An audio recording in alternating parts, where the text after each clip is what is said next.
কিছুই বলবে, এগুলো প্রত্যেকটাই মিথ্যা কথা। ওরে ভাই, এই শালার মেয়ে কত বড় নির্লজ্জ বেহায়া, খুব সুনাম করে কাজ করেছ। আমি ছোট্ট মানুষ, আমি কোন ইয়াতে রিলেশনে না গেলাম আত্মহত্যা করতে যাবে? এটাকে নিশ্চয় পৃথিবীতে আসছে কোনো দুর্ঘটনার ফলে, দুর্ঘটনার বিধায় এ পৃথিবীতে আসে, মানে আইছে। মানুষের ভিতরে তো একটু লজ্জা শরম থাকে। বিশ্বাস করবে, এবং সে যদি আমাকে চাপ দেয় এটা মানুষ বিশ্বাস করবে, কারণ তার চাপ দেওয়ার কথা বলছে।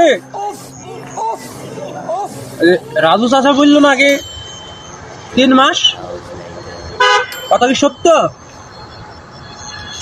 তার 3 মাস আমি টক পাইনি, তাই ড্রাগন খাই।